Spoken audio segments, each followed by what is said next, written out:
Bismillahirrahmanirrahim. Alhamdulillahirabbil alamin. Allahumma shalli wa sallim ala sayyidina Muhammad wa ala alihi wa sahbihi ajma'in. Wa nata'allama wa ta'lim wa tadhakkura wa tadhkir.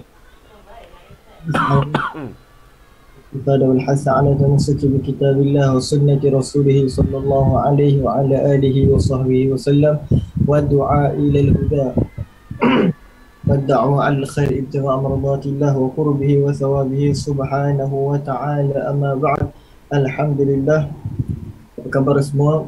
Mudah-mudahan Allah Subhanahu wa taala memberikan kepada kita kesihatan yang berpanjangan, sehingga dengan kesihatan itu kita dapat mengumpul kebaikan, mengumpul ketaatan dan bekal kita untuk kita bertemu dengan Allah Subhanahu wa taala, insya-Allah. Dan saya nak mengucapkan alhamdulillah, tahniah kepada seluruh mereka yang bersama dengan kita pada malam ini. Alhamdulillah, kita mendapat seruan daripada baginda Rasulullah sallallahu alaihi wasallam yang mengatakan, man salaka tariqan yaltamisu fiha 'ilman salakallahu tariqan jannah. Barang siapa yang berjalan satu jalan untuk menuntut ilmu, maka Allah Subhanahu wa taala akan memudahkan baginya jalan untuk ke syurga Subhanahu wa taala.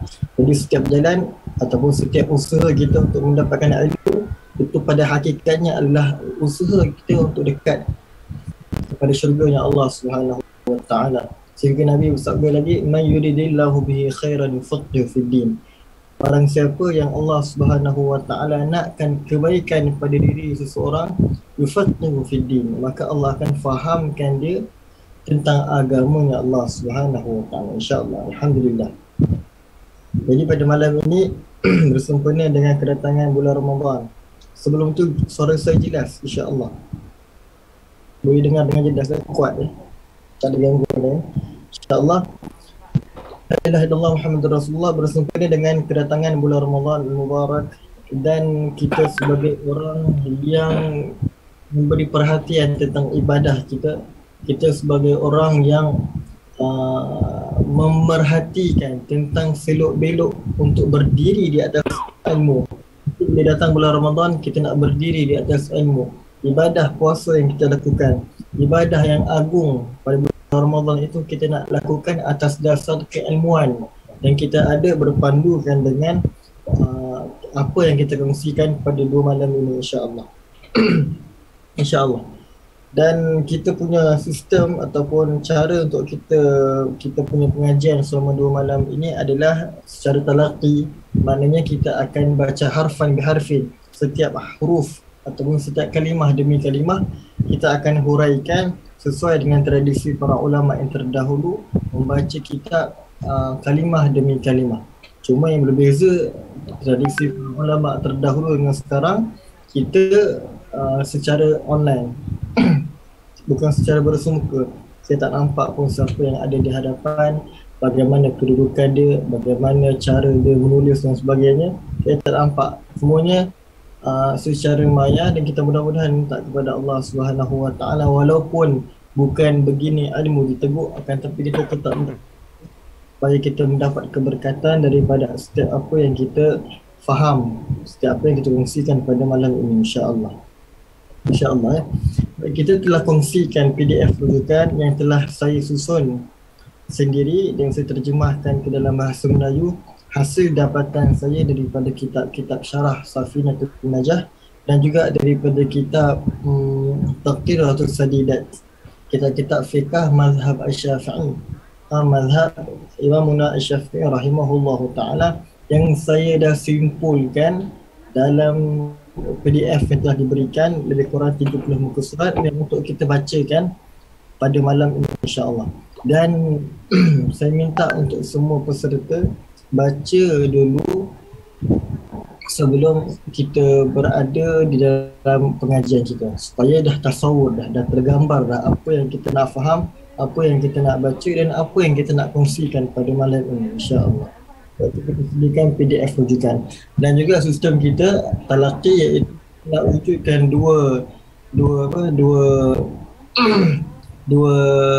connection, dua komunikasi di antara saya dan peserta kalau ada masalah ataupun kalau ada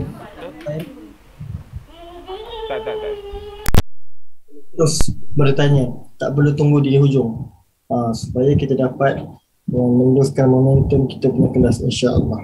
Baik, bismillah. Bismillahirrahmanirrahim. Nawaina ta'allumu wa ta'limu wa tadhakkur wa tadhkiru wa naf'u wa intifa'u wal ifadatu wal istifada wal hasa 'ala tamassuki bi kitabillah wa sunnati rasulih sallallahu alaihi wa ala alihi wa sallam wa du'a ila huda wa da'wa al-khair ibtigha mardatillah wa qurbi wa thawabi subhanahu wa ta'ala, insya-Allah. Baik, kita pergi kepada slide yang kedua. Bismillah. Bismillahirrahmanirrahim. Kita masuk di dalam perbahasan tentang definisi puasa. Apakah ini maksud dengan puasa? Kalau kita lihat di dalam setiap ta'rif atau setiap pengenalan kepada hukum-hukum, dekat sana ada segi bahasa, ada segi istilah. Dekat solat ada segi bahasa, ada segi istilah. Dekat haji, dekat zakat, dekat setiap perkara ibadah itu ataupun dalam setiap istilah fiqah itu ada bahasa dan ada istilah. Cuma kita nak tanya pada malam ini, kenapa ada segi bahasa dan kenapa ada segi istilah? Kenapa ulama-ulama fiqah dia mendatangkan dua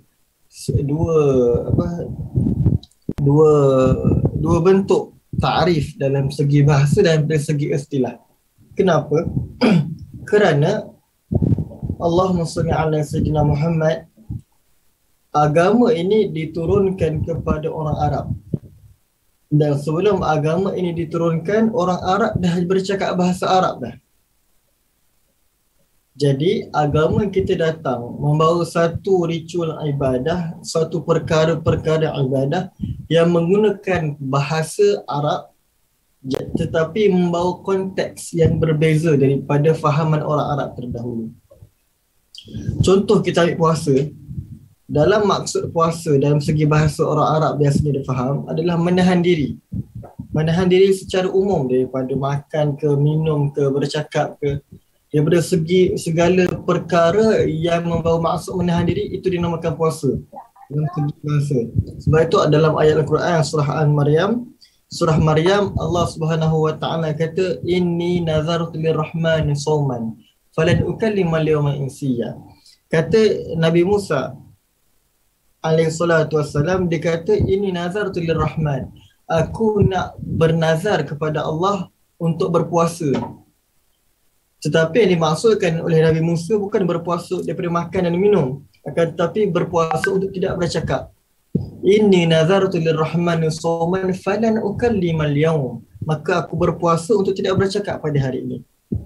Nabi Musa alaihi salatu wassalam dia menggunakan kalimah puasa, tetapi pada perkara yang difahami oleh orang Arab dahulu tidak bercakap. Tetapi datang agama kita mengambil kalimah puasa iaitu saum itu, tetapi letak di bahagian yang dimaksudkan oleh agama, iaitu tidak makan dan tidak minum daripada terbit fajar sehingga tenggelamnya matahari. Sebab tu ada pun puasa menurut istilah syar'i adalah menahan diri secara khusus dari perkara yang tertentu. Dari perkara yang tertentu iaitu daripada makan dan minum, ya, dan setiap perkara yang membatalkan puasa yang dikerjakan di waktu siang, di waktu yang tertentu. Di waktu yang tertentu itu iaitu daripada terbitnya fajar, azan subuh sehingga tenggelamnya matahari, azan asar, tertentu oleh orang yang tertentu. Pada orang yang tertentu ada syarat wajib dan syarat sah yang perlu kita penuhi dia punya kriteria, baru dimaksudkan daripada ibadah itu menjadi puasa. Iaitu ibadah puasa ini dia kena ada 3. Pada menahan diri daripada perkara yang tertentu, dan juga dia dikerjakan pada waktu tertentu, dan juga yang ketiga adalah pada orang-orang tertentu.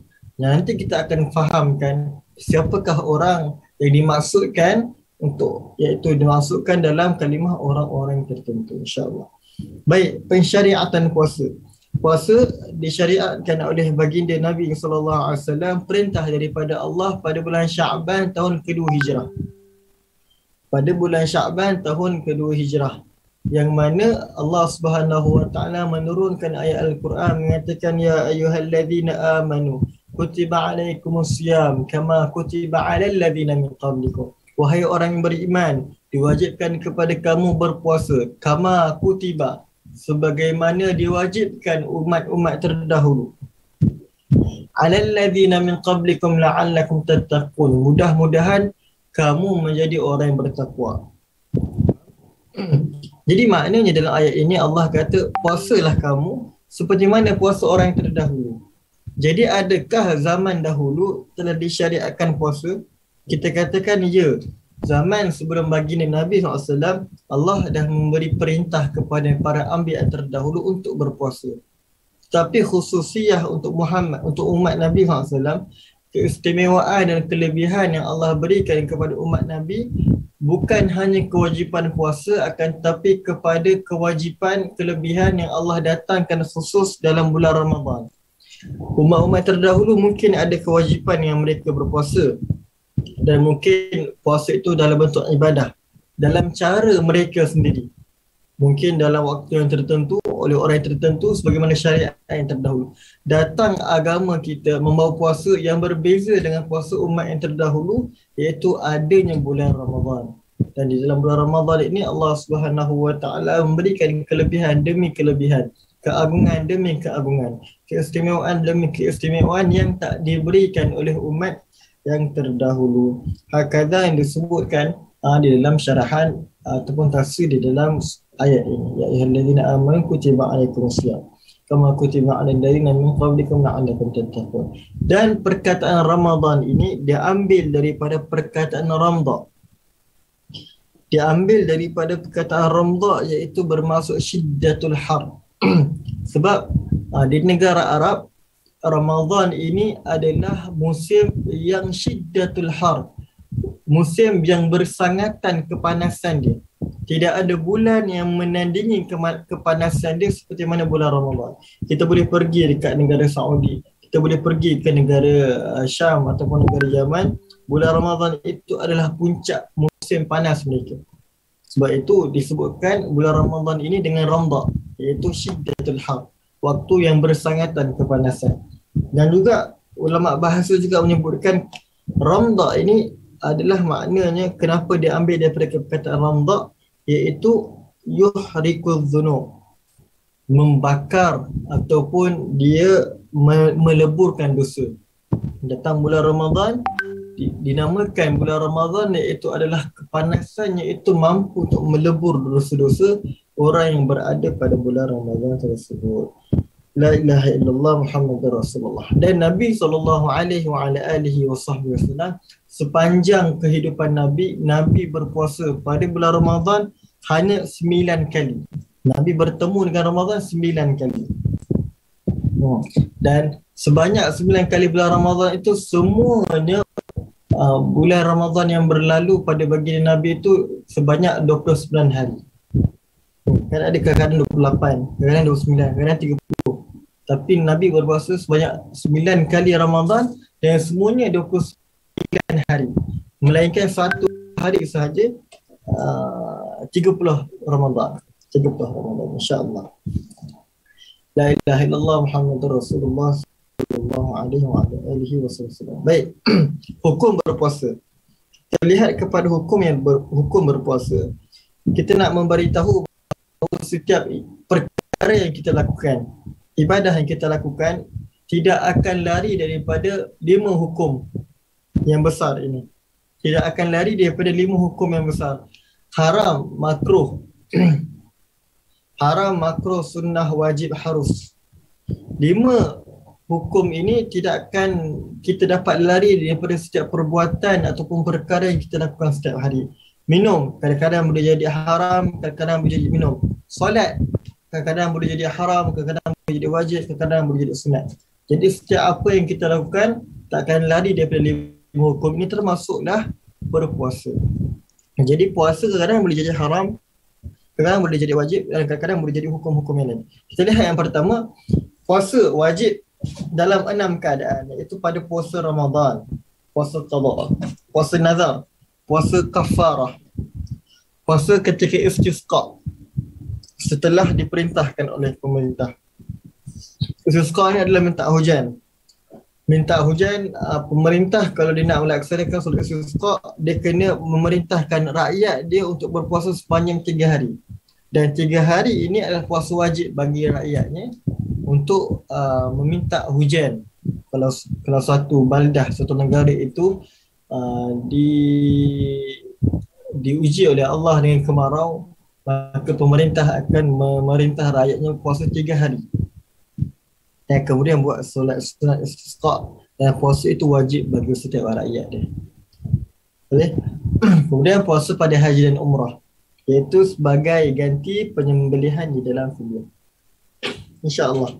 Baik, yang kedua adalah solat puasa sunat. Puasa sunat terbagi kepada 3.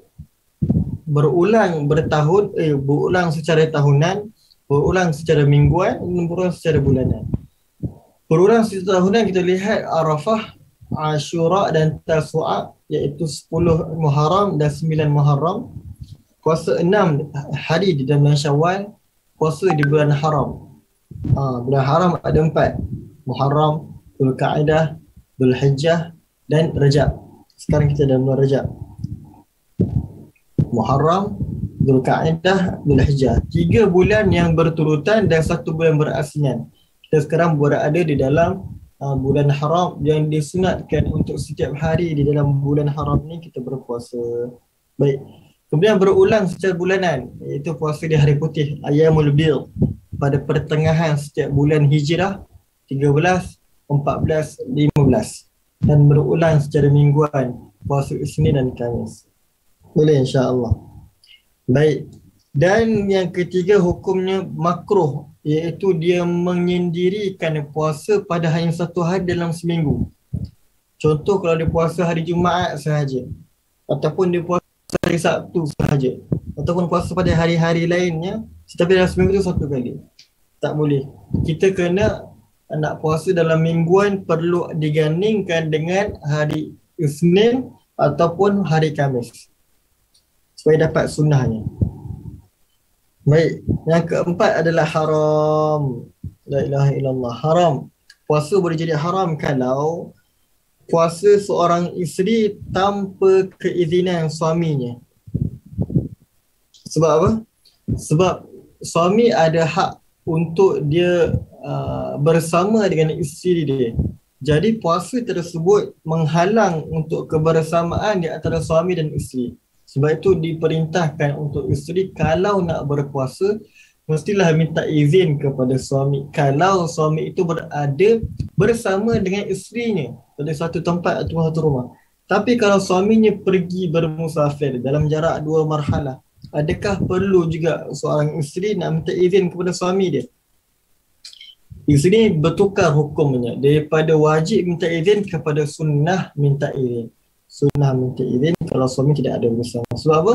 Tidak ada illah, tidak ada sebab untuk minta izin. Kan? Sebab apa tadi kita kata isteri kena minta izin sebab ada hak suami untuk bersama dengan isteri dia. Jadi bila mana tidak ada illah tersebut, wajib tersebut pun terangkat. Cuma dihukumi sunat supaya nak menyatakan penghormatan dan adab dia kepada suami. Baik. Dan juga haram bagi seorang hamba tanpa keizinan tuan dia. Sebab apa? Tuan kepada hamba ini dia ada hak untuk memerintah kepada hamba dia bekerja dan sebagainya. Tapi takut-takut puasa tersebut menghalang perkara yang perintahkan tuan dia. Jadi setiap puasa yang nak dilakukan oleh seorang hamba perlu wajib minta izin kepada tuan dia. Ini kalau konteks zaman dahulu yang masih ada hamba. Sekarang tidak ada hamba. Baik, ni haram dan sah. Jadi mana kalau isteri puasa tak minta izin, haram hukum dia puasa tapi sah. Maknanya apa? Maknanya haram dia puasa tapi sah, maknanya tidak ada pahala bagi dia. Puasa tu dikira puasa, ibadahnya sah, tapi tidak diterima oleh Allah Subhanahu Wa Taala. Dan wajib isteri minta izin kepada suami kalau puasa itu sunat sahaja. Kalau puasa wajib tak perlu minta izin. Kalau puasa wajib tak perlu minta izin kalau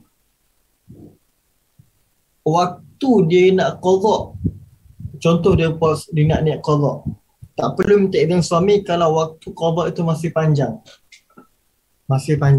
Tapi kalau sedikit waktu dia, tak perlu, tidak diwajibkan untuk minta izin kepada suami untuk dia berpuasa. Macam mana nak tahu panjang ataupun pendek jarak untuk dia qada?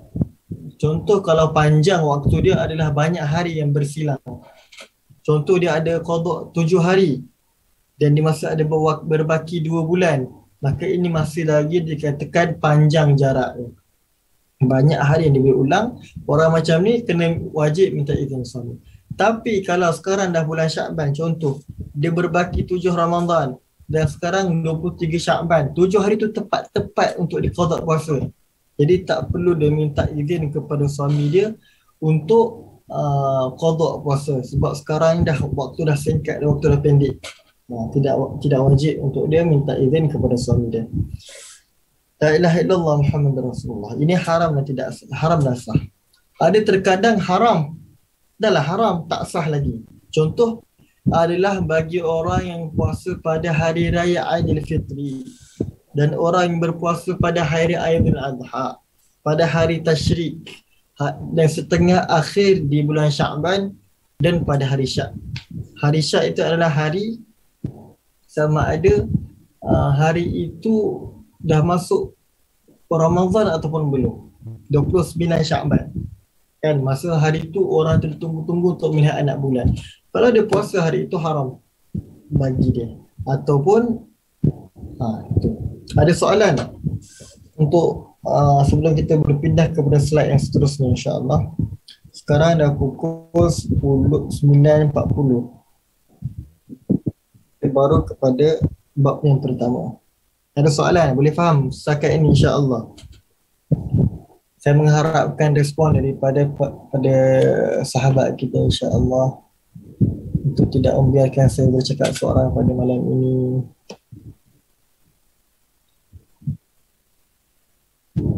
InsyaAllah. Kalau ada soalan apa-apa boleh tulis type ataupun boleh buka mikrofon kita berdiskusi, insyaAllah. Kalau soalan itu boleh saya jawab. Kalau tidak boleh kita bertemu pada sesi yang lain, insyaAllah. Baik. La ilaha illallah. Bilakah wajib berpuasa? Puasa Ramadan kita kata adalah wajib. Tapi bilakah wajib berpuasa Ramadan tersebut? Bila masuknya bulan Ramadan? Yang pertama adalah sempurnanya bilangan bulan Syakban sebanyak 30 hari.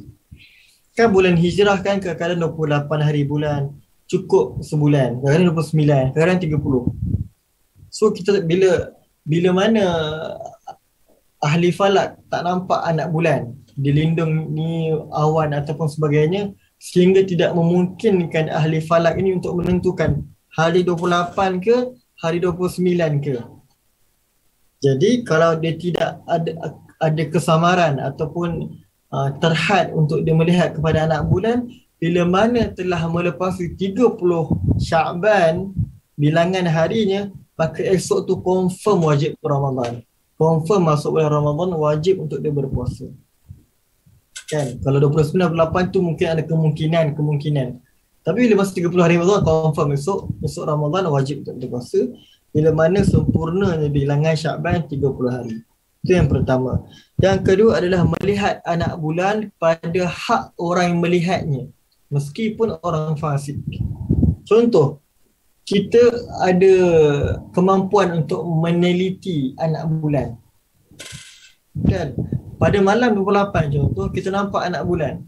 Kita mampu meneliti dan mentahqiqkan bahawa itu adalah anak bulan Ramadan. Jadi bila mana kita lihat, wajib untuk kita berpuasa. Kita tidak ada autoriti daripada mana-mana pihak. Individu kita nampak anak bulan, esok puasa. Walaupun yang melihat itu adalah orang fasik. Walaupun orang yang fasik ni maknanya dosa dia melebihi daripada pahala. Mana orang fasik yang banyak dosa dan banyak perkara-perkara yang dia lakukan tidak sesuai dengan syariat. Kalau dilihat anak bulan, dia mampu untuk melihat anak bulan, mencerap anak bulan, maka wajib untuk dia berpuasa. Itu yang kedua.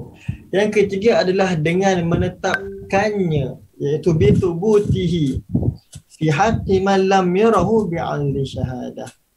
Kita tak nampak bulan, tak nampak anak bulan, tak mampu mencerap anak bulan, tak mampu nak meneliti mana satu anak bulan, tak mampu. Tapi ditetapkan oleh orang yang bersaksi, orang yang ada adil syahadah.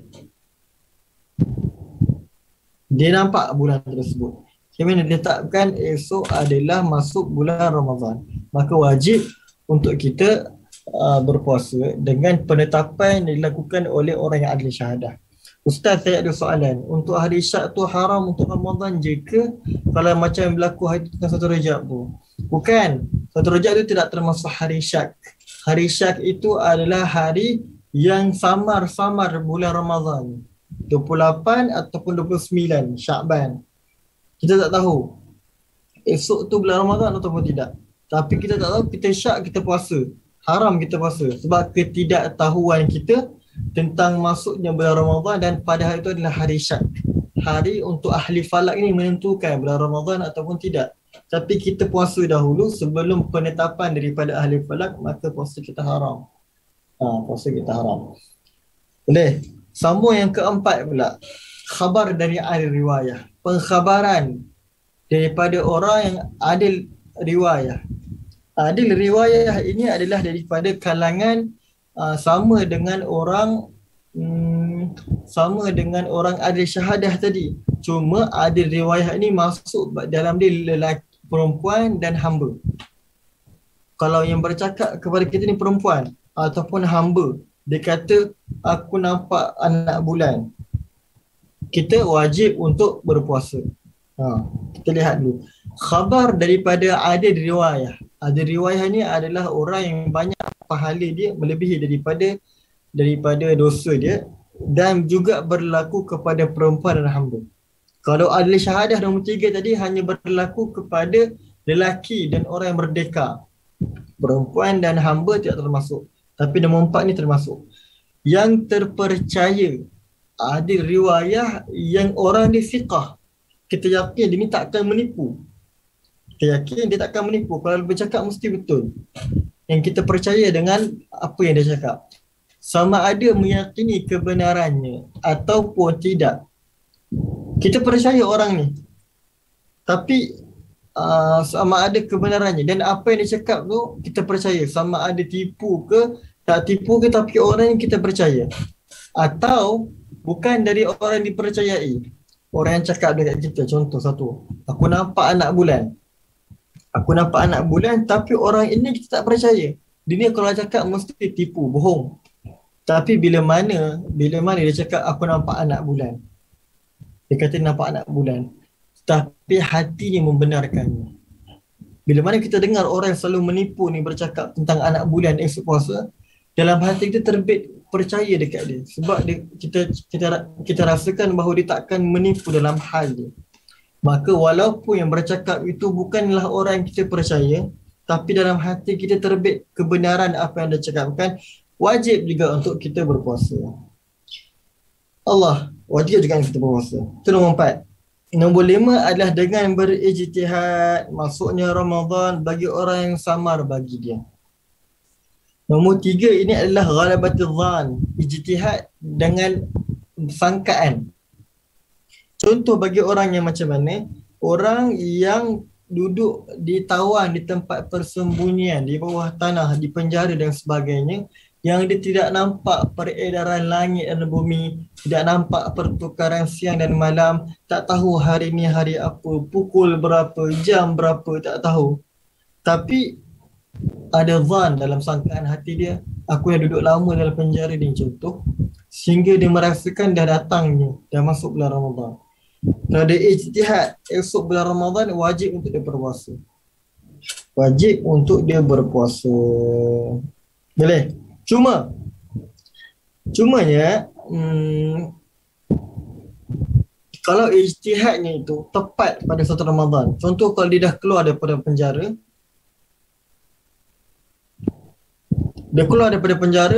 dia cek balik kalender, ijtihad apa yang dia ijtihad itu benar, tepat satu Ramadan, maka betul lah tidak ada apa-apa perkara yang akan berlaku selepas ni. Tamam, masih iskal.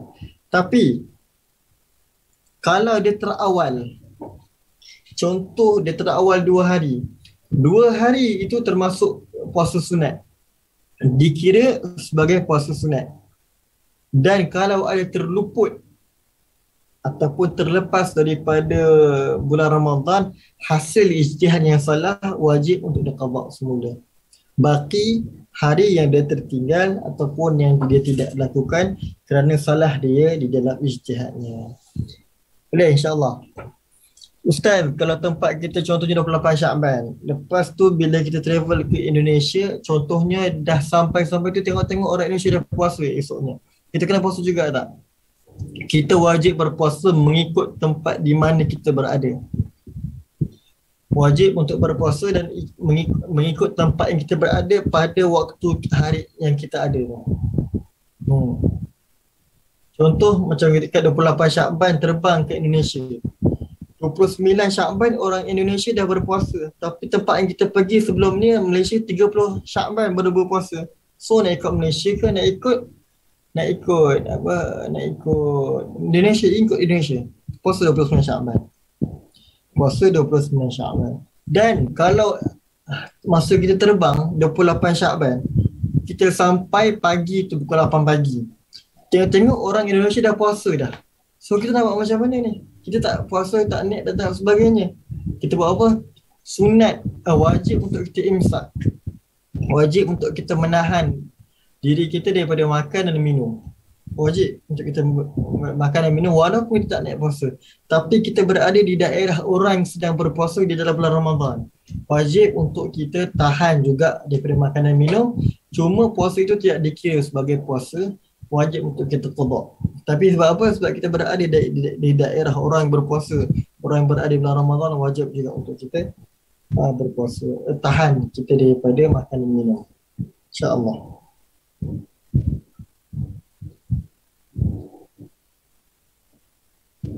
Boleh? Bab yang ketiga insyaAllah. Oh, kalau kita balik ke KL, mesti Indonesia dah ada Aidilfitri. Tapi kalau kita balik ke KL, Masjid Indonesia dah Raya Aidilfitri. Kalau kita balik ke KL, Masjid Indonesia dah Aidilfitri. Tapi dia kata, kena ikut orang KL yang masih berpuasa. So kita puasa 30 hari ataupun 31 hari. Gitu. Tapi berlaku khilaf para ulama yang saya tak dapatkan qaul mu'tamad, qaul yang paling kuat. Cuma berlaku khilaf. Tapi sebagian mengatakan wajib untuk puasa di daerah orang yang berpuasa. Tak bolehlah kita dah cukup 30 hari, kita pergi tempat orang yang tak puasa, yang tak raya lagi. Tiba-tiba kita nak raya, ikut tempat yang sebelum ni. Tak boleh. Kita kena ikut wakil, reality tempat yang kita berada pada waktu itu. Boleh insyaAllah. Baik. Bab yang ketiga, syarat sah puasa. Syarat sah puasa. Dan yang bab yang keempat, syarat wajib puasa. Ada perbezaan yang terperinci sama ada dengan dua syarat sah puasa dan syarat wajib puasa.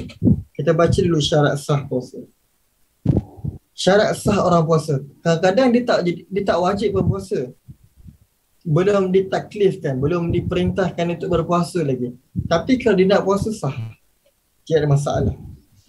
Contoh apa? Kita lihat yang pertama, syarat sahnya puasa seseorang itu adalah Islam. Dia wajib Islam. Dia kena Islam dulu baru sah puasa. Orang kafir nak puasa tak sah.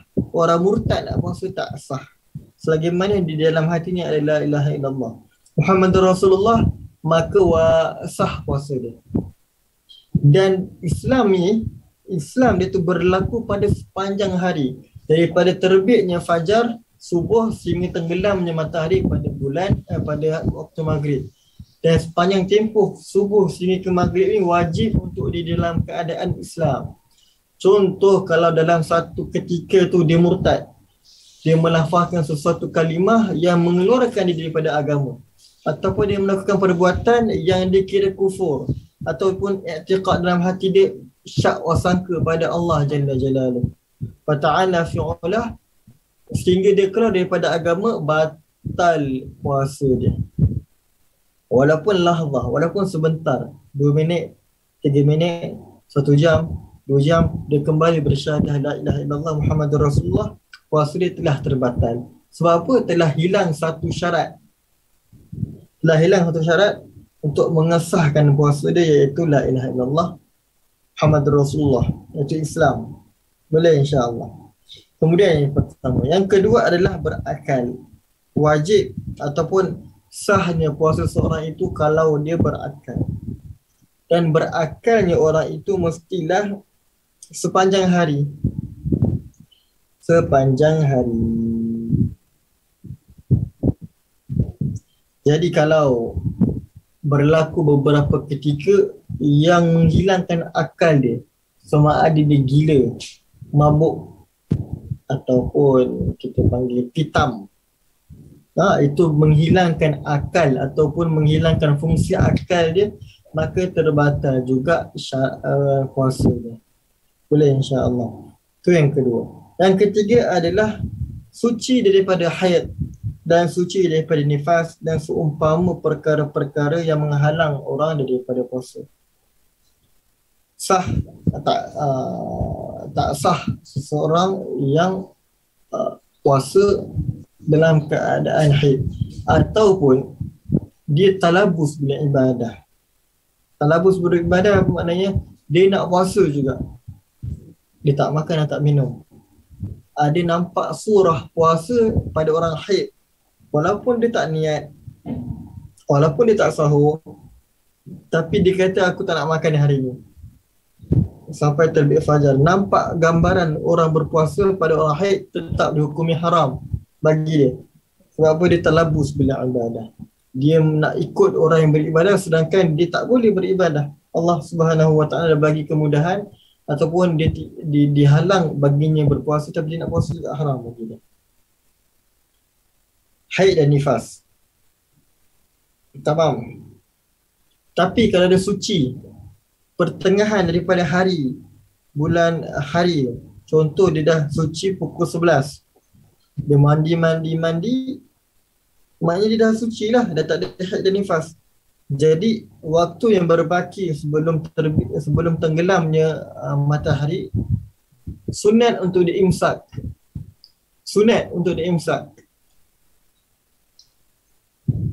Dia kena tahan lapar dan tahan dahaga. Sebab apa? Dia dah suci daripada haid.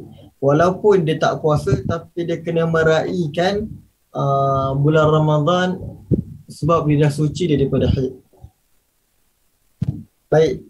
Seterusnya yang keempat adalah syarat sah seseorang itu berpuasa, mestilah dia itu mengetahui bila waktu yang boleh dibolehkan puasa.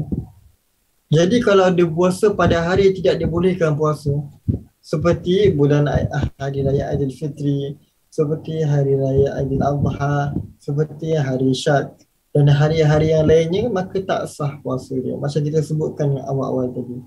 Boleh. La ilaha illallah Muhammadur Rasulullah sallallahu alaihi wa ala alihi wa sahbihi wa barak wa sallam.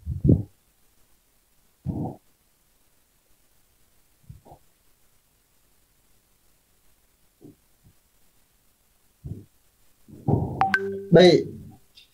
Bab yang keempat, syarat wajib berpuasa.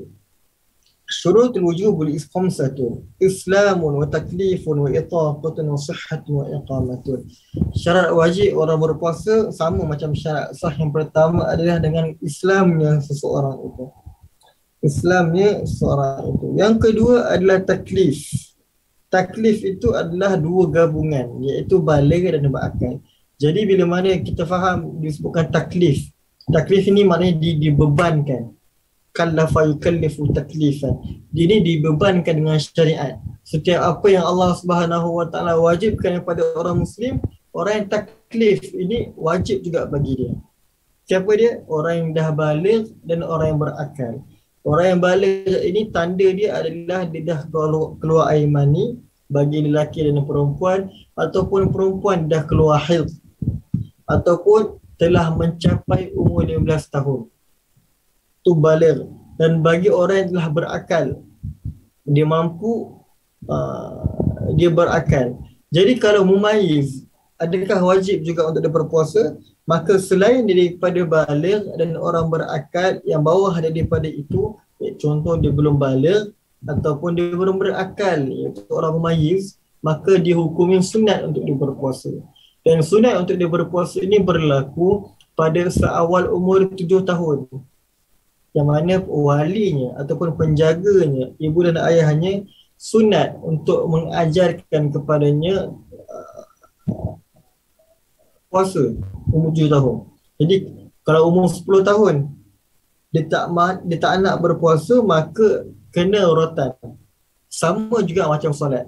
Setiap perkara yang wajib fardu ain, yang wajib untuk setiap orang muslim lakukan, maka dia punya cara nak mengajarkan kepada anak-anak 7 tahun dah kena ajar, 10 tahun kalau tak nak kena pukul, kena rotan, kena paksa. Kalau dia tak nak, kalau dia tak mampu lain cerita. Kalau pukul 11, 12 dia lapar, tak boleh nak pukul dia, bagi dia makanan sebab dia ada masyaqqah, tak mampu untuk dia puasa. Tapi kalau dia awal dia kata tak nak, maka kena ajarkan dan didik dengan tarbiyah. Baik. La ilaha illallah Muhammadur Rasulullah sallallahu alaihi wasallam, iaitu baligh dan berakal. Yang ketiga adalah mampu. Mampu di sini ada dua. Mampu daripada sudut hisan dan mampu daripada sudut syara'an. Mampu daripada sudut zahir ataupun mampu daripada sudut syarak.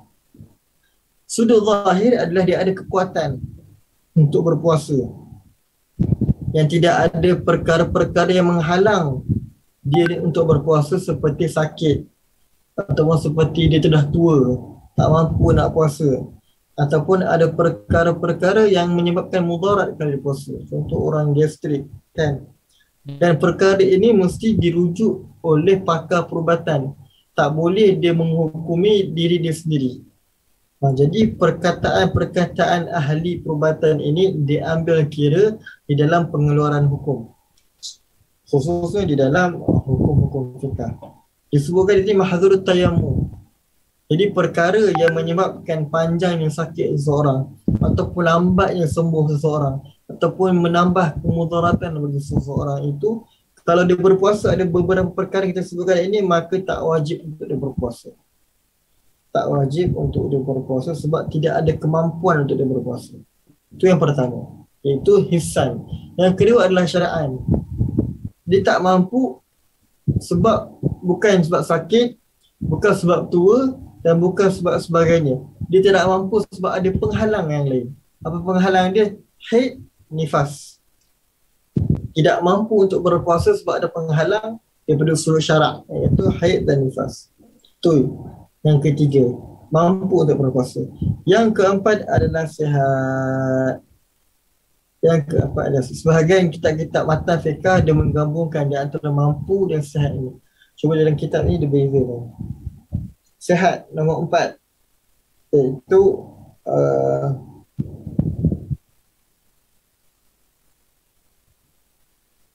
dia ada kemampuan dan kekuatan kesihatan untuk dia berpuasa.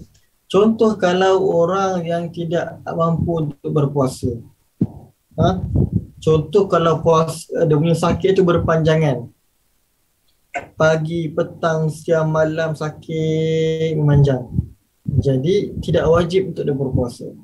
Sebab apa? Sakit dia tu berterusan, tidak ada tempoh yang dia boleh bertenang, tidak ada tempoh, maka wajib.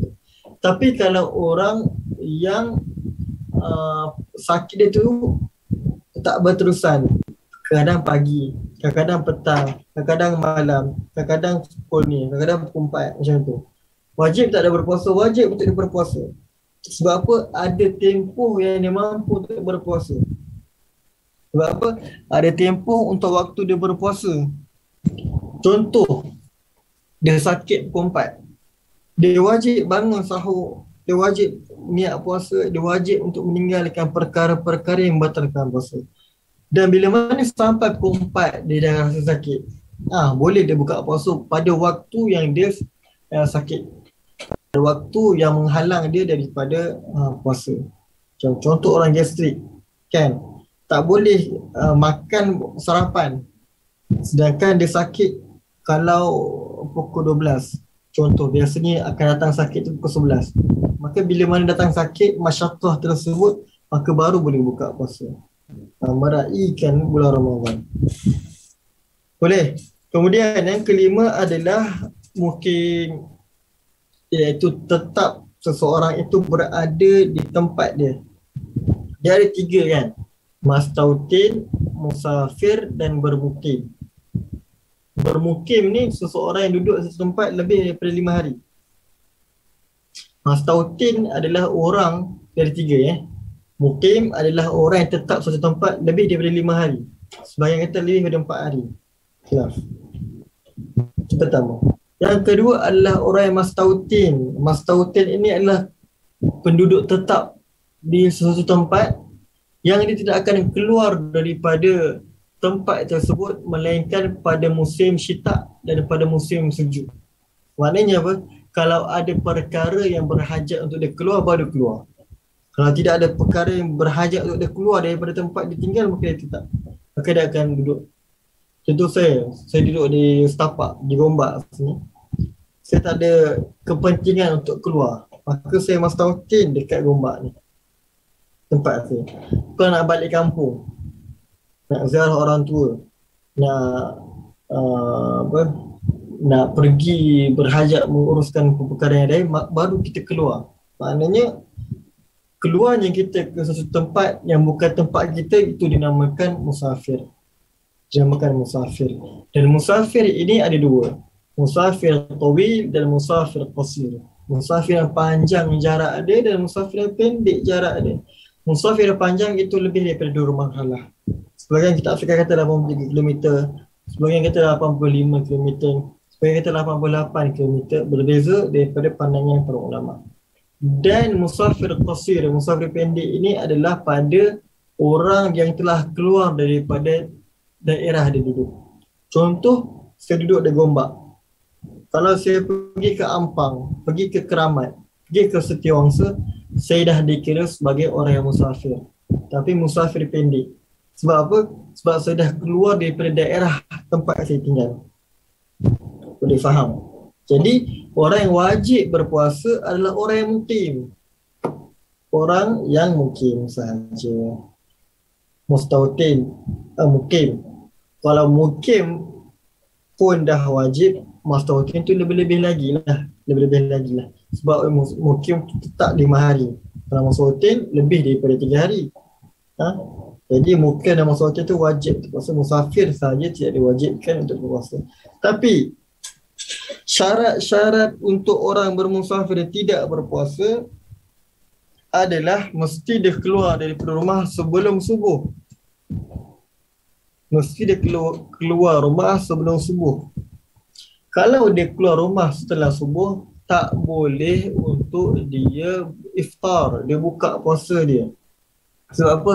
Tetap dinamakan wajib untuk dia berpuasa. Walaupun dia musafir. Sebab apa? Tak dapat syarat-syarat musafir. Iaitu kena keluar sebelum daripada waktu subuh. Tapi contoh, kalau waktu musafir tu dia tak tahan sangat, lapar. Jadi boleh tak dia buka puasa? Boleh dia buka puasa, tapi bukan atas nama musafir. Dia buka puasa atas nama masyaqqah. Dia tak mampu, tidak ada kekuatan untuk dia berpuasa. Bukan sebab nama musafir.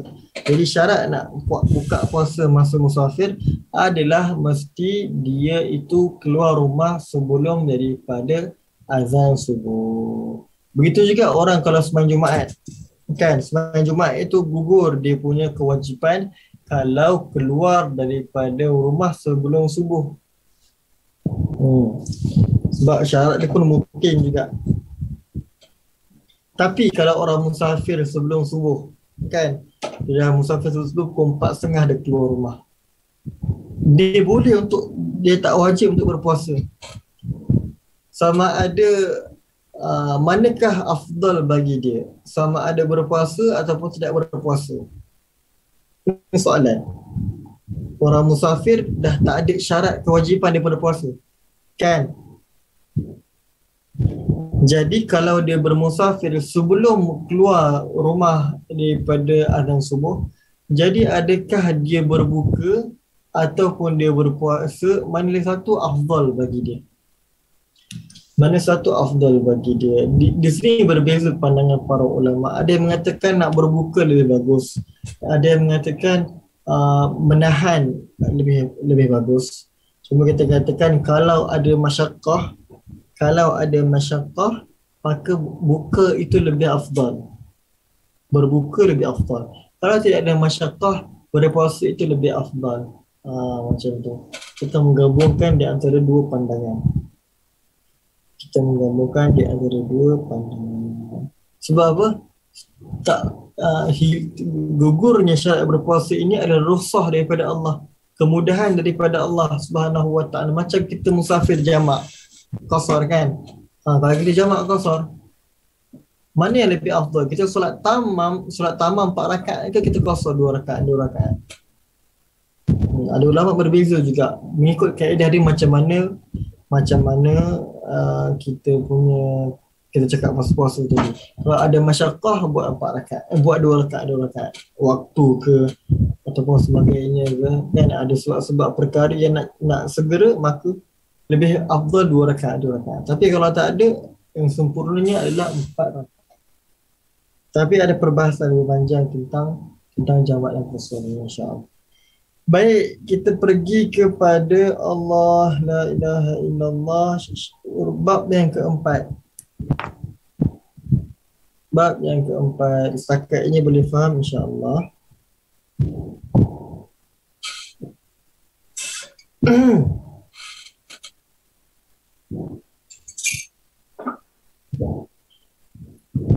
Kalau tak faham tanya tau.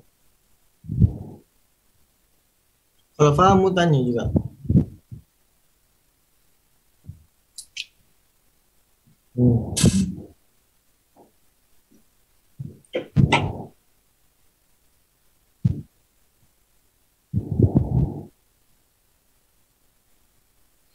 Rumah saya hanya 10 langkah dah masuk daerah lain. So saya dah boleh dikirim musafir atau tidak kalau keluar 10 minit sebelum subuh? Soalan ni. Rumah saya hanya 10 langkah dah masuk daerah lain. So saya dah boleh dikirim musafir atau tidak kalau keluar 5 minit sebelum? Dah dikirim lah. Jadi kira keluar rumah. Tapi itu musafir qasir. Musafir qasir tidak termasuk menggugurkan kewajipan berpuasa. Wajib untuk gugurnya kewajipan berpuasa kalau musafir tawil, musafir panjang, 2 marhalah. Untuk 2 marhalah. Tapi 10 langkah ini dia telah keluar dan boleh dia untuk tidak berpuasa sebab tidak dikira sebagai orang yang mukim ataupun mustaqim. Allah.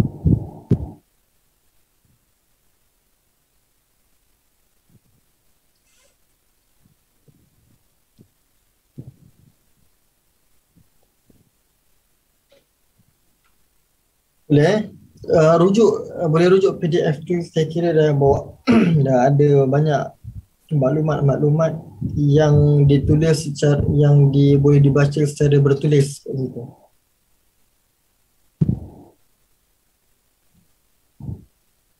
Baik, bab yang keempat insya-Allah berkenaan dengan rukun puasa. Rukun puasa ada 2. Sebahagian kita ada 3. Kita lihat. Yang pertama adalah niat. Macam biasa, setiap perkara mestilah didatangkan dengan niat, disertakan dengan niat. Tak kira setiap ibadah pun, wajib solat, zakat, puasa, haji, baca Quran. Setiap ibadah mesti diwajibkan datangkan dengan niat.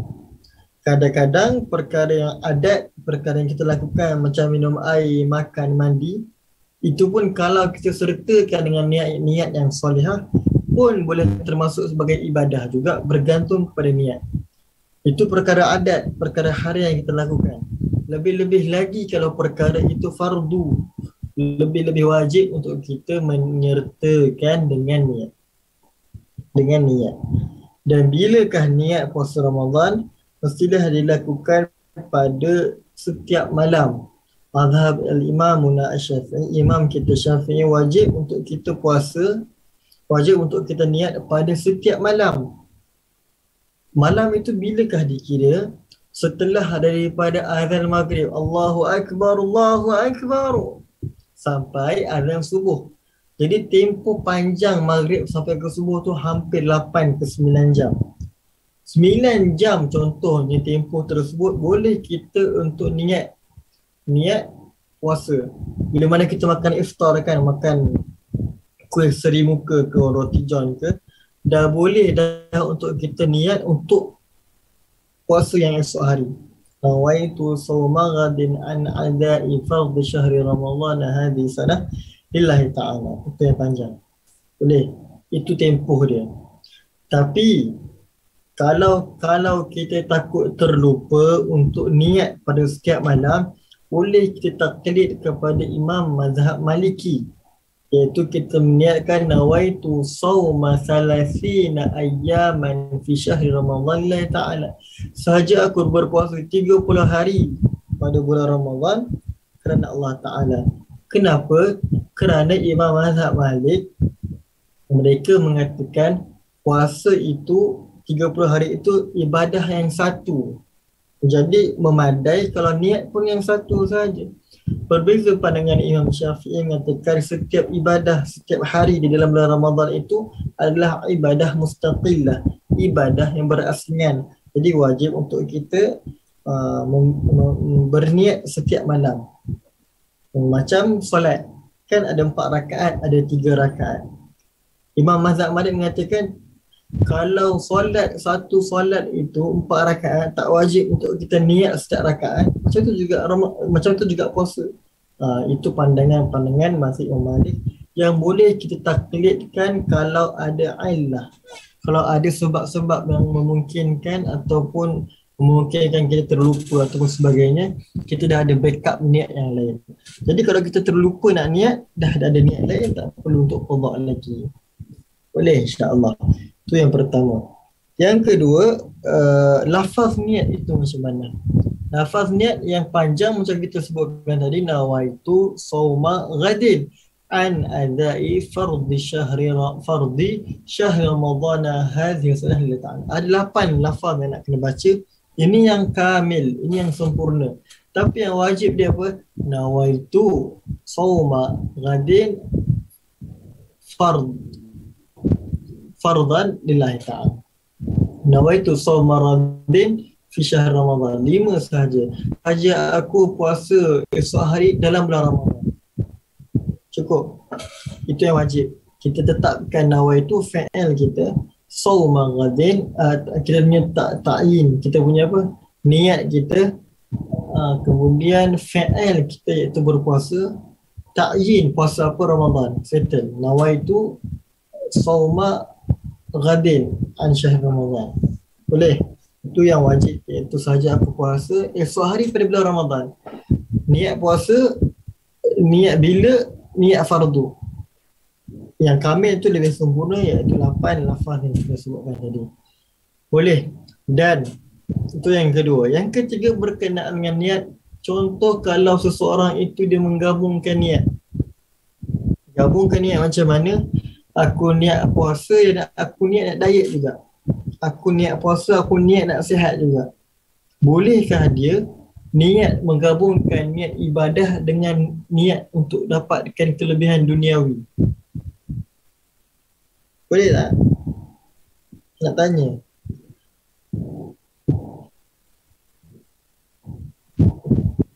Dia nak puasa untuk Allah Subhanahu Wa Taala bulan Ramadan, tapi dalam masa yang sama dia nak kurus, dia nak diet juga. Adakah boleh?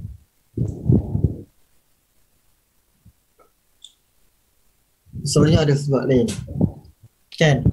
Jadi kita katakan boleh untuk dia niat perkara-perkara diselitkan di dalam ibadah kalau perkara itu mulazim, kalau perkara itu memang dah termasuk sekali dalam ibadah. Contoh, kalau orang mandi wajib, dalam niat dia nak mandi wajib, dia nak bersejuk-sejuk. Aku tengah panas ni, alah-alah mandi wajib, aku nak sejuk-sejuk lah. Jadi adakah kalau dia tak niat sejuk, dia tak dapat? Dia dapat juga sejuk tu, kan? Jadi maknanya mandi dia tu memang mandi wajib dan memang akan sejuk. Jadi bersejuk-sejuk tu di bawah berada di bawah mandi tersebut. Maknanya dia dapat juga perkara yang mulazim yang memang akan dapat serta. Kalau puasa, dia niat diet ke tak niat diet ke, memang dapat fadilat atau kelebihan tersebut. Niat untuk sembah tak nak makan banyak kan, termasuk juga. Macam tu. Maknanya apa? Dibolehkan, tidak ada masalah. Niat puasa nak save budget makan, tak nak makan banyak nak puasa hari ni. Save budget sebab apa? Aku niat puasa sebab apa? Sebab nak sihat. Nabi SAW puasa juga, puasa sunat. Sebab apa? Bukan sebab ada satu kisah Nabi masuk dalam rumah, Nabi kata, hari ni ada makanan tak? Kat rumah ni ada makanan tak? Sayyidina Aisyah kata tak ada. Sayyidina Aisyah kata ada makanan. Izan ana sha'im. Jadi aku nak berpuasa. Nabi berpuasa sebab tidak ada makanan dekat rumah. Jadi ulama mengambil pandangan boleh digandingkan niat puasa dengan perkara-perkara yang lain. Cuma berbeza pandangan para ulama berkenaan dengan pahala orang tersebut. Dengan pahala orang tersebut disebutkan secara detail. Kalau niat dia 80%, 50%, 30%, contoh dia punya niat diet tu lebih banyak daripada niat nak puasa. Dia niat save budget tu lebih banyak daripada niat nak berpuasa. Maka pahala itu bergantung dengan niat-niat tambahan kepada niat puasa yang lain. Boleh macam tu. Faham? La ilaha illallah Muhammadur Rasulullah. Itu yang ketiga. Berkenaan dengan niat puasa sunat. Kalau puasa wajib pada malam hari kan. Kalau puasa sunat boleh niat puasa selagi mana tidak tergelincir matahari. Selagi mana dia tidak melakukan perkara yang membatalkan puasa. Contoh dia tak niat. Macam Nabi SAW tadi kan, Nabi masuk rumah tanya Aisyah, Aisyah ada makanan tak? Aisyah kata ada makanan. Masa tu pagi lagi. Jadi Nabi puasa. Nabi start niat puasa pada pagi waktu hari tu. Jadi puasa sunat boleh diniatkan sehingga sebelum masuknya waktu azan zuhur.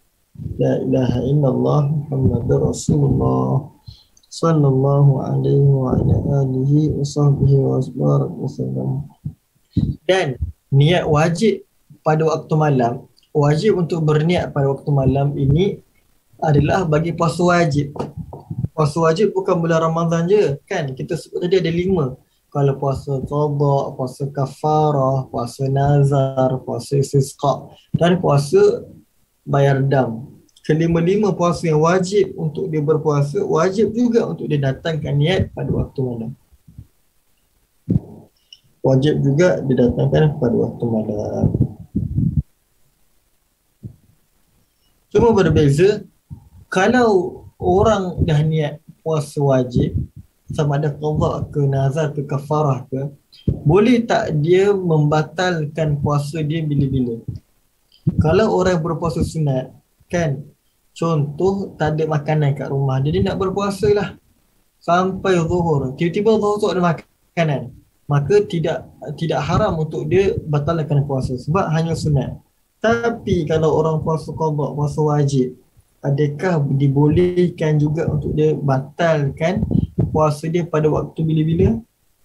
Tidak boleh. Sebab dia punya puasa wajib. Jadi puasa wajib ni dia lebih kuat, lebih teguh, tak boleh dibatalkan pada waktu bila-bila yang dia nak. Kena settlekan sampai habis, melainkan kalau ada masyaqqah, perkara-perkara yang menghalang dia daripada berpuasa. InsyaAllah boleh. La ilaha illallah Muhammadur Rasulullah sallallahu alaihi wasallam. Dah pukul 10.21. Yang kedua adalah meninggalkan segala perkara yang membatalkan puasa dalam keadaan sedar.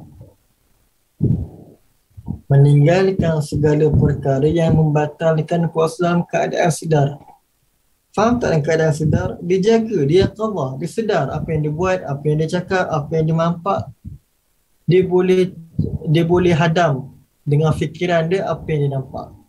Jadi kalau orang terlupa ke orang terlupa ataupun dia punya melatah tu sampai dia makan, itu tak dalam keadaan sedar, itu di luar kawalan dia, kan? Jadi kalau dia terlupa ataupun luar daripada kawalan dia sehingga membatalkan puasa, maka tidak dibatal puasa dia. Sebab apa? Dibuat bukan dalam keadaan sedar.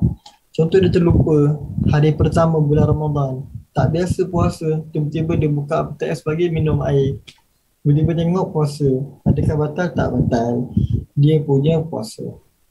Naam. La ilaha illallah Muhammadur Rasulullah sallallahu alaihi wasallam.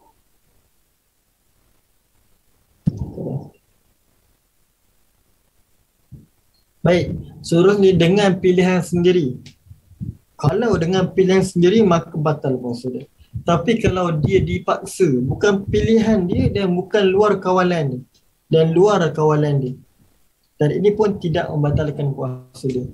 Ataupun dia dipaksa, dia diugut bunuh, kalau awak tak makan bunuh kau. Contoh, kalau ke India sekarang kan umat Islam ditindas. Contoh, ada situation yang kita dipaksa untuk makan, maka wajib atau bukan wajib, kita boleh makan tetapi sekadar apa yang dipaksa. Contoh, di hadapan kita tu ada ayam goreng, kita dipaksa untuk makan. Kalau kita tak makan, dia akan cederakan kita, dia akan memudaratkan kita. Dan kita yakin bahawa dia memang akan memudaratkan kita kalau kita tak ikut cakap dia. Kena diyakin tersebut. Jadi kita boleh makan sekadar mana yang dipaksa. Kalau kita makan sedikit, ugutan ataupun paksaan tersebut dah hilang, maka tak boleh kita makan dah. Tapi kalau kita makan lagi, maka dah terbatal. Sebab apa? Tidak ada illah, tidak ada perkara yang menyebabkan untuk kita boleh makan. Boleh faham maknanya kalau dipaksa. Dalam kitab fiqh ada menyebutkan 6 syarat-syarat boleh kita melakukan perkara yang membatalkan puasa kalau ada 6 syarat paksaan. Ada 6 syarat paksaan ini baru boleh. Yang saya tak sempat nak datangkan 6 syarat tersebut.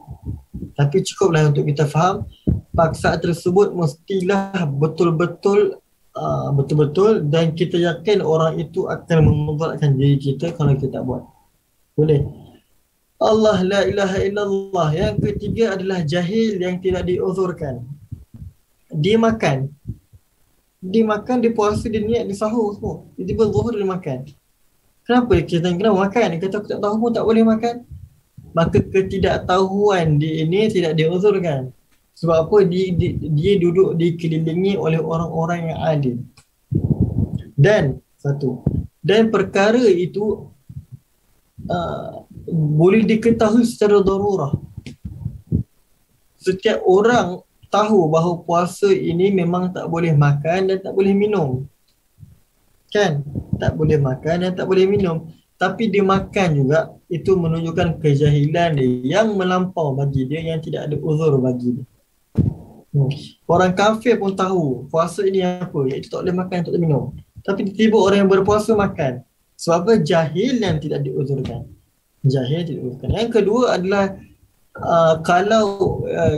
jadi jahil yang diuzurkan macam mana? Jahil yang diuzurkan kalau dia duduk satu tempat yang jauh daripada ulama, yang tidak memungkinkan dia mengakses ilmu-ilmu tersebut. Tapi sekarang mungkin dah tak relevan sekarang sebab ilmu nak rujuk mana semua boleh guna dengan kita punya gadget, kan? Macam tu. Dia duduk jauh daripada ulama sehingga tidak memungkinkan dia mendapat ilmu. Yang ketiga, rukun dia mestilah ada orang je, saim, ada orang yang berpuasa. Sebahagian kitab kata tak ada dua je, niat dan tarku mufattirin, meninggalkan perkara yang membatalkan puasa. Allah la ilaha illallah Muhammadur Rasulullah sallallahu alaihi wasallam. Dan berpuasa ini cuma penambahan nak mewujudkan ataupun nak menguatkan lagi rukun. Ada niat, ada perkara yang membatalkan puasa dan ada orang yang berpuasa. Ada orang bosan. InsyaAllah. Ada soalan tak? Esok insyaAllah kita sambung bab yang kelima dan seterusnya insyaAllah. Dah pukul 10.30. Kita buka soalan. Kalau ada soalan, kalau tak ada tak apa.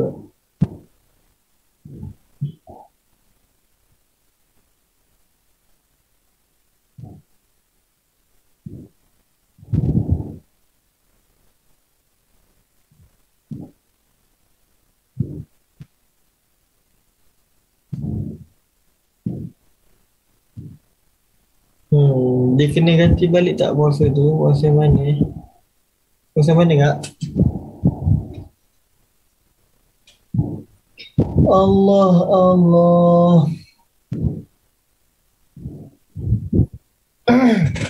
Kalau dia dapat makan.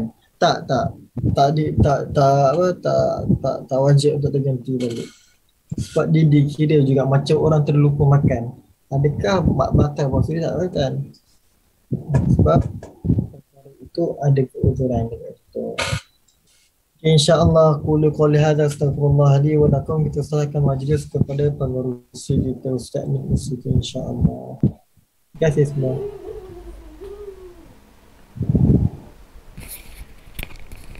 Okay, Alhamdulillah selesai dulu sesi kita pada malam ini. Jadi tak apalah, saya pun tak ada apa-apa pesan, cuma satu pesan insyaAllah, link untuk sesi kita esok saya akan share dalam grup lah belah petang, belah petang. Jadi boleh tengok link tu di grup esok. Jadi kalau ada apa-apa persoalan ke apa, boleh juga ditanya dalam grup nanti dan kita akan panjangkan kepada Ustaz Ali Imran. Jadi sekian dulu untuk sesi pada malam ini. Ustaz Ali Imran, doa penutup lah sebelum kita أقول قولي هذا أستغفر الله لي ولكم. اللهم اجعل هذا العلم مباركا لنا في الدنيا والآخرة. اللهم ارزقنا فهم النبيين، إلهام الملائكة المقربين. اللهم فقهنا في الدين وعلمنا التأويل.